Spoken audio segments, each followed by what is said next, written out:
Sextortion से ठगी मामले में एक्शन। सेक्सटॉर्शन से ठगी मामले में पुलिस ने बड़ी कार्रवाई की। पुलिस ने 2 आरोपियों को गिरफ्तार किया है।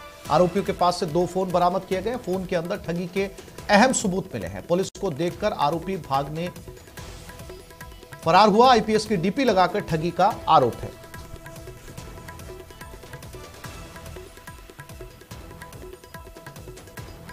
और दीपक पुरी हमारे साथ भरतपुर से जुड़ गए हैं। दीपक, तफसील से समझना चाहेंगे क्या है पूरा मामला? देखिए सर, सीकरी थाना पुलिस ने जो है बड़ी कार्रवाई की है। ऑनलाइन ठगों के खिलाफ जो है कार्रवाई करते हुए 2 ऑनलाइन ठगों को गिरफ्तार किया है। और ये ऑनलाइन ठग जो है वो आईपीएस अधिकारी की जो है डीपी लगा करके जो है लोगों को सेक्सटॉर्शनर और ठगी के जाल में फंसाते और फिर उनसे जो है ठगी करते। इसी प्रकार पुलिस को जो है मुखबिर के जरिए सूचना मिली थी। उसी के अनुसार जो है पुलिस ने द्वारिकापुर जो रोड है वहां पर इस पूरी कार्रवाई को अंजाम दिया है। नाकाबंदी कर पुलिस ने 2 आरोपी जो है उनको गिरफ्तार किया है और उनके कब्जे से जो है 2 मोबाइल बरामद किए। उन मोबाइल के अंदर जो है ठगी करने के जो अहम सबूत हैं वो पुलिस को प्राप्त हुए। पुलिस फिलहाल जो है दोनों आरोपियों से लगातार जो है पूछताछ कर रही है। और ये आरोपी जो है पहले भी कई इस तरह की जो वारदात है उनको अंजाम दे चुके हैं। और ये आईपीएस अधिकारी की डीपी लगाकर लोगों को अपने जाल में फंसाते और फिर उनसे जो है ठगी की वारदात को अंजाम देते थे। और इतना ही नहीं, ये जो है न्यूड वीडियो बना करके सेक्सटॉर्शनर के लोगों को जाल में फंसाते और उसके बाद ब्लैकमेल करके जो है ठगी की वारदात को अंजाम देते। पुलिस का कहना है इन दोनों आरोपियों से जो है पूछताछ की जा रही है। एक जो आरोपी था वो पुलिस को देख करके मौके से फरार हो गया, उसकी भी जो है तलाश की जा रही है। सीकरी थाना अधिकारी है, उनके नेतृत्व में इस पूरी जो कार्रवाई है उसको अंजाम दिया गया है। जी दीपक, इन दोनों को गिरफ्तार किया गया, क्या कुछ अहम जानकारी इन दोनों के पास से मिली है? और जानकारी ये भी मिल रही है कि इनके फोन से अहम सुराग मिले। किस तरीके के सुराग हैं वो? देखिए बिल्कुल, इनके जो मोबाइल बरामद किए हैं पुलिस ने, उनके अंदर न्यूड वीडियो मिले हैं। और जो ये ठगी की वारदात करते थे, उनका पैसा कहाँ ये जमा कराते थे, किस फोन पे अकाउंट में ये पैसा डलवाते थे, इसको लेकर के जो है पुलिस को अहम सबूत जो है हाथ लगे। और इतना ही नहीं, कई अधिकारियों की जो डीपी है वो भी उनके मोबाइल में मिली है। और कई फर्जी जो अकाउंट है यानी कि फेसबुक और जो व्हाट्सएप के जो अकाउंट है वो भी जो है मोबाइल में मिले हैं। उसके आधार पर पुलिस लगातार इनसे जो पूछताछ है वो कर रही है। और ये बड़े शातिर जो है अपराधी हैं ऑनलाइन ठगी के। ये पहले भी कई वारदातों को अंजाम दे चुके हैं। इनका पुराना रिकॉर्ड भी जो है पुलिस द्वारा अब खंगाला जा रहा है। दीपक, क्या जानकारी इन दोनों के बारे में? जो आरोपी पुलिस के गिरफ्तार हुए, क्या राजस्थान के रहने वाले, राजस्थान से बाहर के? इनका क्या बैकग्राउंड अभी तक मिल पाया है? देखिए, ये अलवर के पास के दोनों जो है वो रहने वाले हैं। और मेवात इलाके में ये जो है जो ठगी का जो गिरोह है उसके साथ मिलकर के इस पूरी कार्रवाई जो ये पूरी वारदात है उसको अंजाम देते थे। और इसी को लेकर के जो है ये मेवात इलाके में जो है ये ऑनलाइन आए थे। पुलिस को जो है सूचना मिली, फिर पुलिस ने जो है मुखबिर के आधार पर इस पूरी कार्रवाई को अंजाम दिया। जी, जानकारी के लिए आपका धन्यवाद।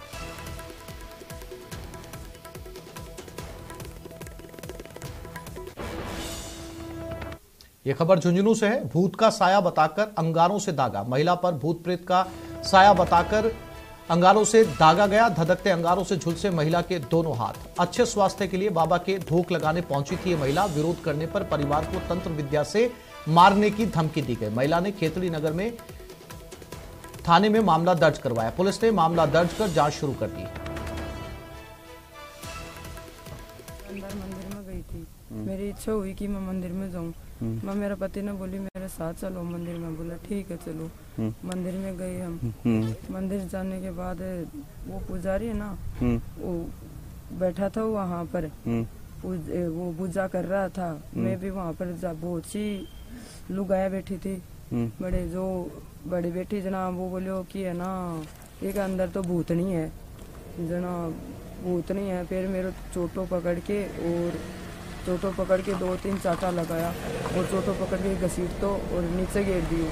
आज मोनिका पत्नी विनोद कुमार कुमावत निवासी बड़ाऊ ने थाने पर उपस्थित होकर रिपोर्ट दी कि करीब 1 महीने पहले बड़ाऊ गांव के जो झाड़ा फूंक करने वाले 2 व्यक्ति है, उन्होंने भूत प्रेत के नाम पर उसके हाथों पर अंगेरे रख दिए जिससे उसके हाथ जल गए। ऐसी रिपोर्ट प्राप्त हुई तो उस पर हमने मुकदमा दर्ज करा करके और अनुसंधान कर रहे हैं। और इसी खबर पर हमारे साथ कृष्ण जुड़ गए हैं झुंझुनू से। कृष्ण, इस मामले में कई पेचीदगियां नजर आती है, क्योंकि अगर धोख लगाने कोई महिला जाती है तो उनके हाथों को कैसे दागा जा सकता है? उसके लिए हाथ आगे करने पड़ेंगे। तो क्या ये जबरदस्ती हाथ दागे गए हैं या कुछ और मामला है?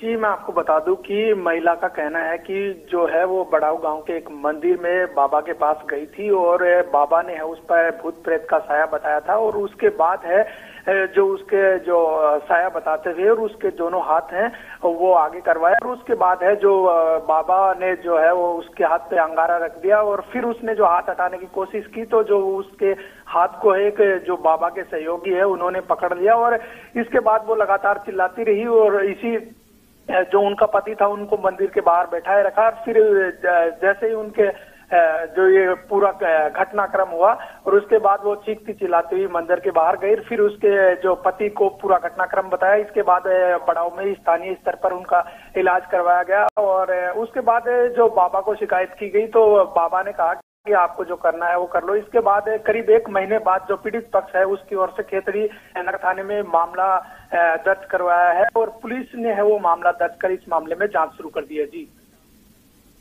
कृष्ण, उस बाबा को गिरफ्तार किया गया? अभी पुलिस ने मामला दर्ज किया है और मामला दर्ज कर पुलिस ने है वो जांच शुरू कर दी है। इस मामले में अभी तक कोई गिरफ्तारी नहीं हुई है। जी कृष्ण, जानकारी के लिए आपका धन्यवाद।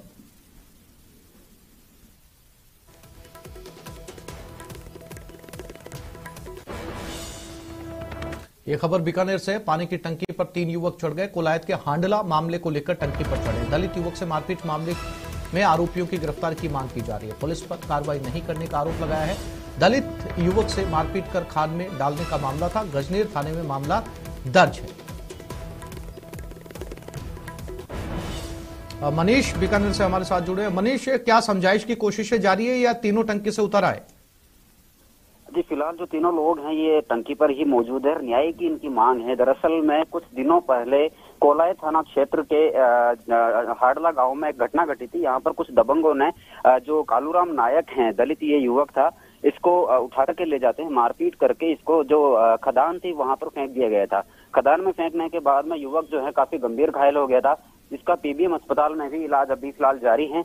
वहीं न्याय की मांग को लेकर के जो युवक हैं उसके परिजन और दलित समाज जो है वो लगातार धरने पर बैठा हुआ था और पैदल ही कूच किया था। इन्होंने जिला कलेक्टर पे भी धरना लगाया था और साफ तौर पर इन्होंने जो आरोपी हैं उनकी गिरफ्तारी की मांग की थी। लेकिन जो ऊर्जा मंत्री हैं भंवर सिंह भाटी, उनके प्रभुत्व के चलते परिजनों का आरोप है कि ऊर्जा मंत्री के चलते इसमें कोई कार्रवाई नहीं की गई है। लेकिन जो गजनेर थाना पुलिस है वहां पर ये मामला दर्ज हुआ है और पुलिस जो है लगातार कार्रवाई की करने की बात भी कह रही है। लेकिन जो परिजन है ये आरोपी की गिरफ्तारी की मांग को लेकर के अड़े हुए हैं। उसी को लेकर के 3 जो लोग हैं ये पानी की टंकी पर चढ़ गए हैं। जी मनीष, वहां पहुंचा है कोई इन्हें नीचे उतारने के लिए?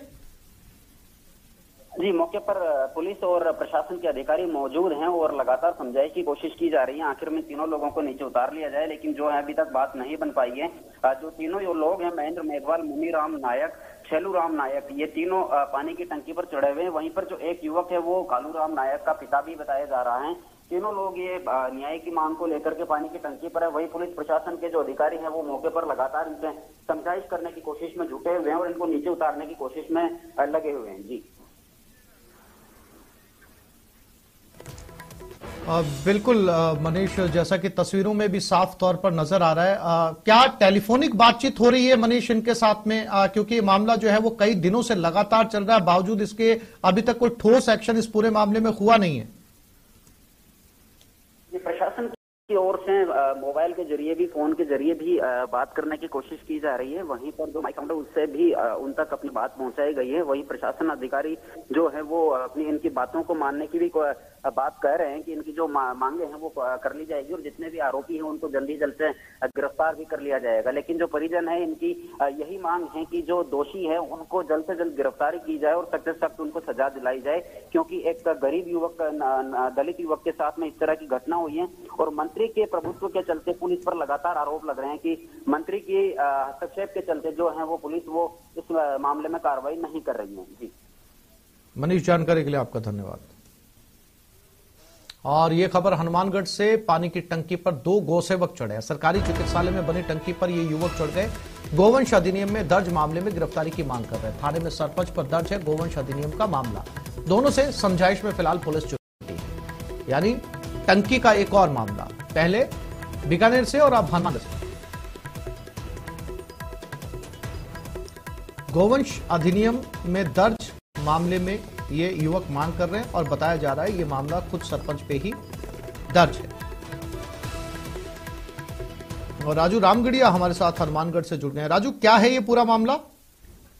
जी, ये जो दो गौ सेवक है जो पानी की टंकी पर चढ़े टिब्बी के राजकीय चिकित्सालय में, इनका ये कहना है कि इन्होंने एक गोवंश अधिनियम में गौ तस्करी का एक मामला दर्ज करवाया था टिब्बी थाना में, जिसमें एक सरपंच भी आरोपी है और ये पिछले करीब 24 दिनों से धरना भी दे रहे थे। इनका ये कहना है कि पुलिस आरोपियों को गिरफ्तार नहीं कर रही और जब तक गौ तस्करी के मामले में गिरफ्तारी नहीं होती, गौ हत्या का मामला दर्ज होता, तब तक ये टंकी से नीचे नहीं उतरेंगे। पुलिस और प्रशासन के जो अधिकारी इनसे समझाइश में जुटे हुए हैं और मामला कुल मिला के गौ तस्करी का बताया जा रहा है और उसी को लेकर ये कई दिनों से धरने पर थे। जी राजू, सरपंच पर क्या आरोप है? सरपंच पर ये आरोप है, सरपंच और उसके कुछ साथी हैं, इनका ये कहना है कि इन्होंने एक ट्रक में गौ तस्करी की, इसकी सूचना इनको मिली और इसके बाद में पुलिस ने कोई कार्रवाई नहीं की और कुछ समय बाद इनको कुछ गायें जो मिली है जिनकी हालात खराब थी, इसको लेकर ये चंदूर वाली कैंची पर कई दिनों से धरना दे रहे थे। 24 दिनों से इनका कुल मिला के धरना चल रहा है और आज इनका ये कहना है कि पुलिस कहीं भी उनकी कोई सुनवाई नहीं कर रही, सरपंच को भी गिरफ्तार नहीं कर रही। तो इसको लेकर वो पानी की टंकी पर चढ़े हुए हैं और टंकी से नीचे जब भी उतरेंगे जब पुलिस सरपंच को गिरफ्तार करेगी, कार्रवाई करेगी। और पुलिस और प्रशासन के अधिकारी समझाइश में जुटे हुए हैं। राजू, क्या कहना है, क्योंकि आपने बताया कि पुलिस अधिकारी मौके पर पहुंचे हुए हैं, जाहिर सी बात है वहां पर खासी भीड़ भी इस समय इकट्ठा हो गई होगी, तो क्या नीचे उतरने की गुंजाइश है? बातचीत हो रही है, टेलीफोनिक बातचीत हो रही है, किस तरीके से समझाया जा रहा है? साथी है जो और गौ सेवक है वो नीचे है, पुलिस उनसे बातचीत कर रही है और पुलिस का ये प्रयास है भी इनको नीचे किसी तरह से लाया जाए, समझाइश चल रही है। मगर जो ऊपर दो गौ सेवक बैठे हैं उनका ये कहना है कि जब तक गिरफ्तारी नहीं होगी वो नीचे नहीं आएंगे। मगर फिलहाल समझाइश का दौर चल रहा है और थोड़ी देर में वार्ता भी हो सकती है, संभावना है कि कुछ नतीजा निकलेगा, पुलिस आश्वासन देगी। फिलहाल जो है पुलिस और प्रशासन के प्रयास जारी।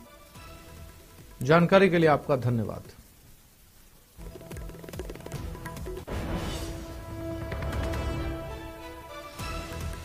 ये खबर कोटा से, ट्रक ने कार को टक्कर मार दी, कार सवार 2 लोगों की मौत हो गई, 2 घायल, दोनों मृतकों के शव को मोर्चरी में रखवाया, घायलों को अस्पताल में भर्ती करवाया गया है। तालेड़ा बाईपास के पास रात को यह हादसा हुआ था।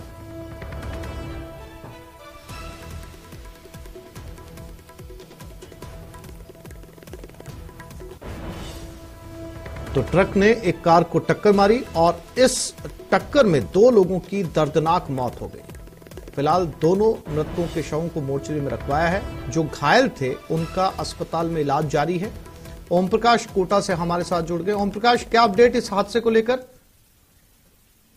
फिलहाल मृतकों के शव को एमबीएस अस्पताल की मोर्चरी में रखवाया गया और गमगीन माहौल में पोस्टमार्टम की प्रक्रिया थोड़ी देर बाद में शुरू होने वाली है।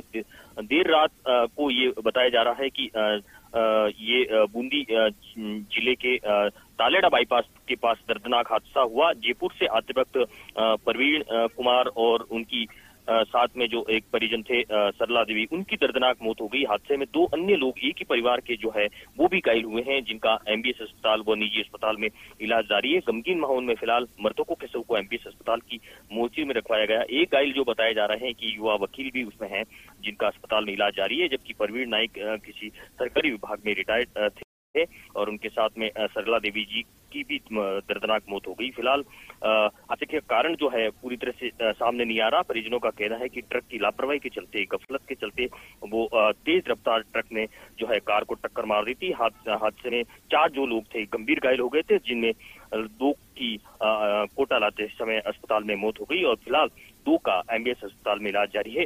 तालेड़ा थाना पुलिस जो है एमबीएस अस्पताल की मोर्चरी के बाहर पहुंची है और पोस्टमार्टम की प्रक्रिया जो है वो शुरू की जा रही है। फिलहाल तालेड़ा थाना पुलिस पूरे मामले की जांच कर रही है, लेकिन दर्दनाक हादसे के बाद पूरे परिवार में मातम पसरा हुआ और गमगीन माहौल में जो है पोस्टमार्टम की प्रक्रिया फिलहाल शुरू की जा रही है। जी ओम प्रकाश, जानकारी के लिए आपका धन्यवाद। और ये खबर भी बीकानेर से, आईजीएनपी नहर में बोलेरो कैंपर गाड़ी गिर गई, गाड़ी में सवार एक युवक को बाहर निकाला गया। नहर में दूसरे युवक की तलाश जारी है। पुलिस और एसडीआरएफ की टीम मौके पर पहुंच गई है। एसडीआरएफ की टीम नहर में अब सर्च ऑपरेशन चला रही है। और विक्रम बीकानेर से हमारे साथ जुड़ गए हैं। विक्रम, क्या दूसरे युवक को तलाश लिया गया है? देखिए, अभी नहर में जो है वो तलाशी चल रही है और जो जानकारी पुलिस से हमें मिली है उसके अनुसार जो है ये पिता और पुत्र हैं, जो दोनों ही लोग गाड़ी में सवार होकर नहर के किनारे जो पटरे की सड़क बनी होती है उस पर जा रहे थे और अचानक जो है वो गाड़ी जो है अनियंत्रित होकर नहर में गिर गई, जिसकी वजह से दोनों लोग पानी में डूब गए। और आस पड़ोस में खड़े लोगों ने जब इनको डूबते हुए देखा तो उन्हें बचाने का प्रयास किया और छतरगढ़ थाना पुलिस को इसकी जानकारी दी और मौके पर एसटीएफ की टीम को भी बुलाया गया है। और टीम के आने के बाद जो पुत्र है जो गाड़ी चला रहा था, अशफाक खान उसका नाम बताया जा रहा है, उसे बचा लिया गया है और जो बशीर खान इसका पिता है उसकी तलाश अभी नहर में की जा रही है। जी विक्रम, नहर में आए दिन इस तरीके के हादसे होने लगे हैं। जब कोई गाड़ी जो है वो नहर क्रॉस करते हुए गिर जाती है, तो क्या इसको लेकर प्रशासन जो है किसी तरीके के इंतजाम नहीं कर रहा? कोई ऐसी व्यवस्था है जिसकी वजह से नहर के आसपास से जो फ्लाईओवर या जो पुल बने हुए हैं उन पे से गाड़ी आराम से गुजर सके? देखिए, नहर के ऊपर तो पुल बने हुए हैं जिनके ऊपर से गाड़ियां निकलती है, लेकिन क्योंकि ये पूरा इलाका जो है वो खेती का इलाका है और यहाँ सड़कों में और ढाणियों में लोग जो रहते हैं, तो नहर के किनारे जो कच्ची जो सड़क बनाई जाती है, पटरे की सड़क, उसके ऊपर आम तौर पर ये सड़कों में रहने वाले लोग जो है वो ट्रेवल करते हैं और नहर के बराबर ही वो जो सड़क बनी होती है, क्योंकि अगर नहर में कोई काम करना हो तो उसके लिए सड़क बनाई जाती है और उसी का ये ग्रामीण जो है यूज करते हैं। और अचानक गाड़ी अनबैलेंस होने से पहले भी इस तरह के हादसे हुए हैं कि गाड़ियां जो है नहर में गिरी है। अब का मामला क्या रहा है इसकी तो जानकारी जो है पुलिस अब जुटा पाएगी। जी विक्रम, जानकारी के लिए आपका धन्यवाद। और ये खबर उदयपुर से, अपराधी दिलीप को अजमेर शिफ्ट किया जा रहा है। दिलीप नाथ को हाई सिक्योरिटी जेल भेजा गया। बजरंग दल पदाधिकारी की हत्या का शक है। जेल में रहकर गैंग चला रहा था दिलीप नाथ।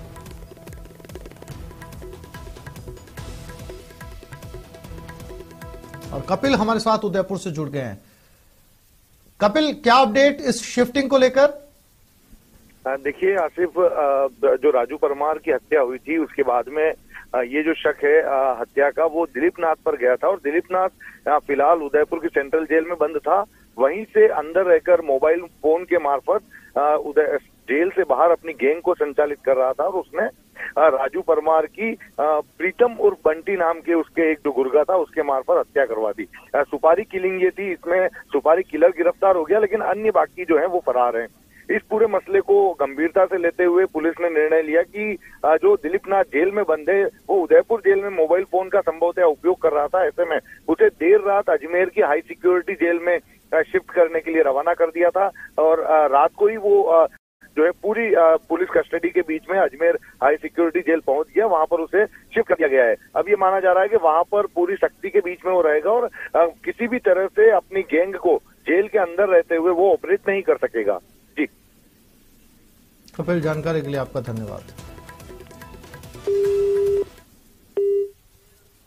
और ये खबर झुंझुनू से, छुट्टी पर आए सैनिक ने खुदकुशी कर ली। पत्नी के सरकारी आवास में फांसी लगाई। सूचना पाकर मौके पर पुलिस पहुंची। शव को गुड़ा अस्पताल की मोर्चरी में रखवाया गया है। एक सैनिक की खुदकुशी का मामला झुंझुनू में।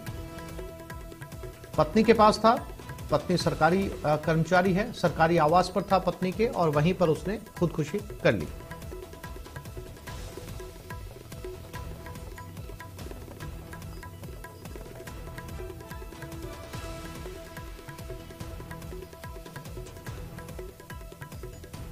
पुलिस अब इस पूरे मामले की जांच कर रही है। पुलिस को सूचना दे दी गई है कि आखिर खुदकुशी की वजह क्या थी, क्या खुदकुशी की गई है या कुछ और मामला है। हर एंगल से पुलिस ने जांच शुरू कर दी है।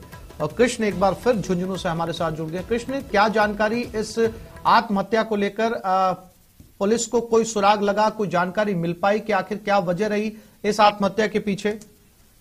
जी मैं आपको बता दूं कि ये सैनिक है वो अपनी पत्नी के पास टिटनवाड़ गांव है, वहां पर आया हुआ था। इनकी पत्नी है वो वहां के राजकीय अस्पताल में एएनएम है और इन्होंने जो सरकारी क्वार्टर है उसमें फांसी का फंदा लगाकर है वो अपनी जान दे दी है। आत्महत्या के कारणों का अभी खुलासा नहीं हुआ है और जो इनके शव को है वो गुड्डा अस्पताल की मोर्चरी में रखवाया गया है। और ये जो सैनिक है ये श्री गंगानगर में तैनात थे और ये वहीं के जो रेपस वालों की ढाणी है गुड्डा बावनी के पास, वहां के रहने वाले हैं। और पुलिस इस मामले की जांच कर रही है और जो परिजनों की ओर से रिपोर्ट दी जाएगी उसके बाद ही जो आत्महत्या के क्या कुछ कारण रहे हैं उसको लेकर खुलासा होगा। जी कृष्ण, इसकी पत्नी के बयान लिए गए? अभी परिजनों की ओर से रिपोर्ट दी जाएगी, रिपोर्ट देने के बाद है जो बयान वगैरह की जो कार्रवाई है वो गुड्डा पुलिस द्वारा की जाएगी। और कृष्ण, महत्वपूर्ण ये भी है, चूंकि सैनिक था तो क्या इसकी यूनिट को या इसके डिपार्टमेंट को भी सूचना दी गई है? जी, जो पुलिस की ओर से जो तमाम कार्रवाइयां हैं वो की जा रही है और जो इनकी जो यूनिट है उसको भी इसको लेकर जो सूचना है वो स्थानीय स्तर पर जो है वो प्रेषित कर दी गई है। कृष्ण, जानकारी के लिए आपका धन्यवाद।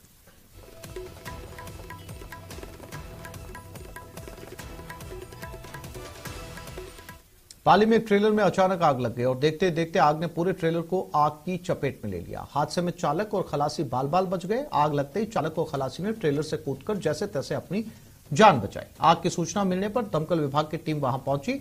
इसके बाद आग पर काबू पाया गया। बता दें, ट्रेलर गुजरात के मोरबी से टाइल्स लेकर फरीदाबाद जा रहा था, तभी उसमें आग लग गई।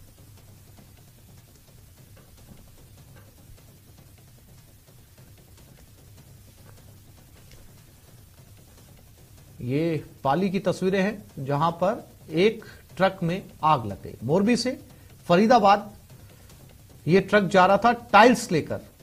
किन कारणों से आग लगी इसकी जानकारी फिलहाल नहीं मिल पाई है, लेकिन जो प्राथमिक सूचना है उसके मुताबिक केबिन में शॉर्ट सर्किट हुआ होगा जिसकी वजह से ये आग लगी थी। लेकिन जब तक दमकल पहुंची तब तक ये पूरा ट्रक जल चुका था, तस्वीरों में साफ तौर पर देखा जा सकता है।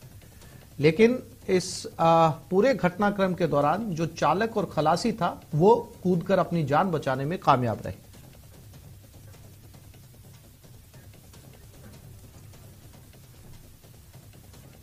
ये खबर जयपुर से। युवा बेरोजगारों का हल्ला बोल प्रदर्शन आज। बजट में नई भर्तियों की घोषणा न होने से नाराज होकर प्रदर्शन करेंगे। युवा बेरोजगार एकीकृत महासंघ के उपेंद्र यादव के नेतृत्व में यह प्रदर्शन है। नई भर्तियां घोषित करने की मांग है। अजमेर में मारपीट करने वाले सीआई को निलंबित करने की भी मांग की जा रही है।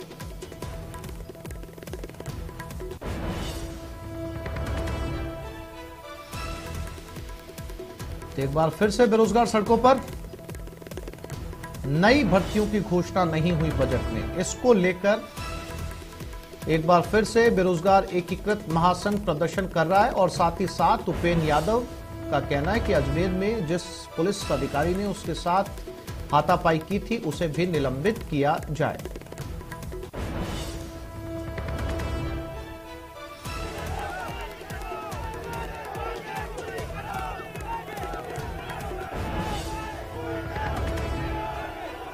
लवली हमारे साथ जुड़ गए हैं। लवली, क्या मांगे इनकी? क्या किसी बातचीत की गुंजाइश प्रशासन और बेरोजगार एकीकृत महासंघ के बीच बनी है? कोई आश्वासन मिला है?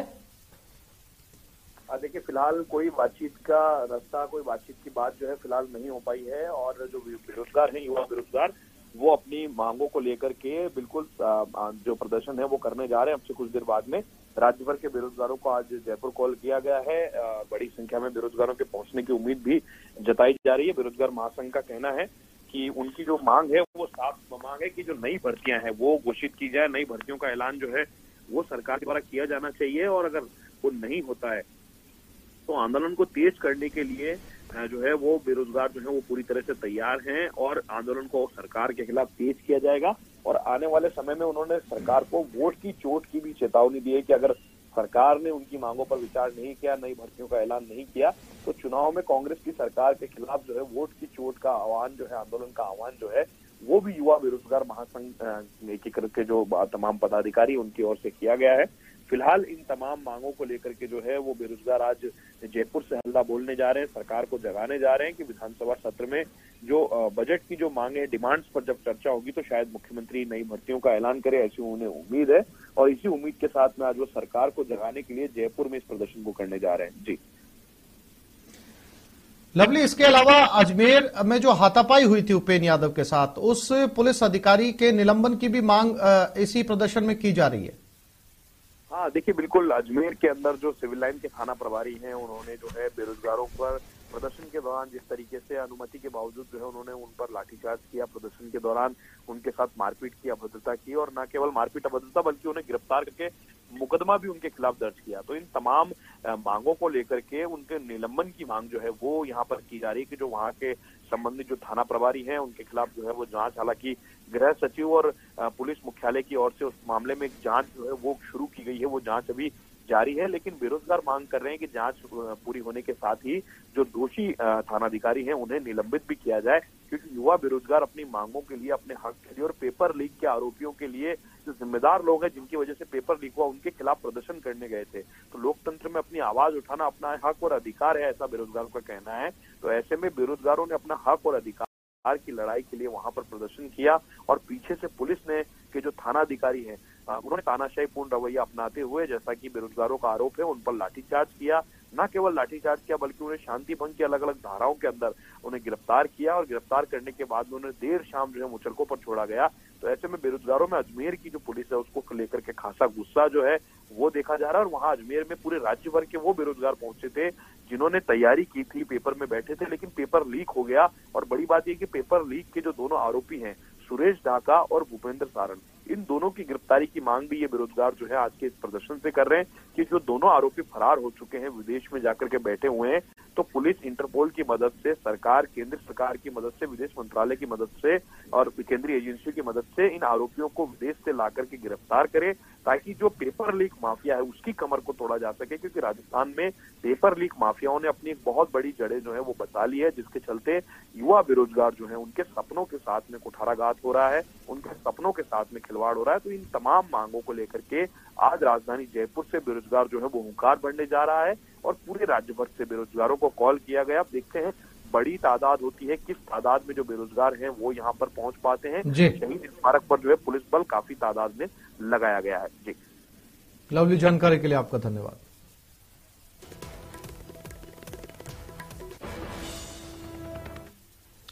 राइट टू हेल्थ बिल को लेकर होने वाली प्रवर समिति की बैठक स्थगित हो गई है। नेता प्रतिपक्ष गुलाब चंद कटारिया के राज्यपाल नामित होने से बैठक स्थगित हुई है। अब विधानसभा अध्यक्ष द्वारा व्यवस्था देने पर बैठक होगी। इधर राइट टू हेल्थ बिल को लेकर स्वास्थ्य मंत्री प्रसादी लाल मीणा का एक बार फिर बयान सामने आया है। मंत्री प्रसादी लाल मीणा ने कहा कि डॉक्टर्स के सुझाव को माना गया है। उन्होंने कहा डॉक्टर्स के सुझाव को नजरअंदाज नहीं किया जाएगा। इस पूरे मामले को लेकर चिकित्सा मंत्री से बात की हमारे सहयोगी सौरभ गृहस्थी ने। राइट टू हेल्थ बिल का विरोध लगातार जारी है। पूरे प्रदेश में निजी डॉक्टर्स जो हैं वो सरकारी योजनाओं का बहिष्कार कर रहे हैं और ऐसे में प्रवर समिति की बैठक भी स्थगित हो गई है। इस वक्त चिकित्सा मंत्री प्रसादी लाल मीणा साहब हमारे साथ मौजूद हैं। सर, पहले तो प्रवर समिति की बैठक स्थगित हुई है, इसके पीछे क्या कारण है? विधानसभा में जब ये बिल आया था, नेता प्रतिपक्ष के सुझाव पर ही सेलेक्ट कमेटी बनाई गई थी माननीय अध्यक्ष महोदय ने, और अब नेता प्रतिपक्ष अभी राज्यपाल बन गए। 15 तारीख की मीटिंग में वो आ नहीं सकते थे, इसलिए अब तो अगला अध्यक्ष जी का जब आदेश होगा तभी इसकी मीटिंग बुलाई जाएगी। यानी जब नेता प्रतिपक्ष नया बन जाएगा उसके बाद होगा, या फिर अध्यक्ष जी अगर कुछ निर्देश देते हैं तब? अध्यक्ष जी के निर्देश के बाद ही होगी। जब नेता प्रतिपक्ष ही नहीं रहा, तो डिमांड करने वाला ही नहीं रहा, तो निश्चित रूप से अध्यक्ष जी के अधिकार क्षेत्र में वो कब इस कमेटी की मीटिंग हो, कब नेता प्रतिपक्ष की जगह दूसरा मेंबर बने, उसके बाद ही मीटिंग होगी। अच्छा, तो सर ये भी बता दीजिए कि ये लास्ट मीटिंग है, क्योंकि लगातार प्रवर समिति की बैठक होगी। लास्ट मीटिंग थी, पर वो नेता प्रतिपक्ष नहीं रहे तो अध्यक्ष महोदय के ऊपर डिपेंड करता है कि वो कैसे नेता प्रतिपक्ष बनेगा कि नहीं बनेगा, कि दूसरा मेंबर कौन होगा। ये तो विपक्ष का काम है ना, दूसरा मेंबर कौन होता है उनका। उसके बाद अध्यक्ष महोदय के निर्देश के बाद ही कुछ मीटिंग तय होगा। ठीक है, लेकिन सर ये जानना चाहेंगे कि जिस प्रकार का विरोध जो है वो हो रहा है प्रदेश भर में, निजी डॉक्टर जिस प्रकार का विरोध कर रहे हैं, चिरंजीवी योजना का बहिष्कार कर दिया और अब लगातार जो है वो देखने को मिल रहा है कि चिरंजीवी योजना में मरीजों को इलाज निजी अस्पतालों में कम मिल रहा है। राज्य हित में सारी सेलेक्ट कमेटी का मतलब सारे दलों की कमेटी है। सर्वसम्मति से जो फैसला होगा, जिस तरह की राय बनेगी वही तो बिल आएगा। तो कोई ऐसा थोड़ी है कि बिल कोई सब दलों की राय से, सेलेक्ट कमेटी का अर्थ है सबकी सर्वसम्मति से ही बिल आता है। जब अगली मीटिंग होगी तब विचार करेंगे। लेकिन जिस प्रकार से डॉक्टर्स विरोध कर रहे हैं उसको किस प्रकार से देखते हैं? इस प्रकार से सरकार को एक तरह से प्रेशराइज करना ये सही है क्या? गिने चुने डॉक्टर विरोध कर रहे हैं, कोई ज्यादा डॉक्टर विरोध नहीं कर रहे। हमारा जो आंकड़ा है चिरंजीवी का वो कोई घटा नहीं है, सब इलाज कर रहे हैं, सब ऊपरी बातें हैं विरोध करने की। तो निश्चित रूप तो ये जब चीज ही अध्यक्ष महोदय के पाले में चलेगी तो जब आगे जब भी मीटिंग होगी तब देखिए। एक छोटे से ब्रेक के लिए रुक रहे हैं, जल्द लौटेंगे।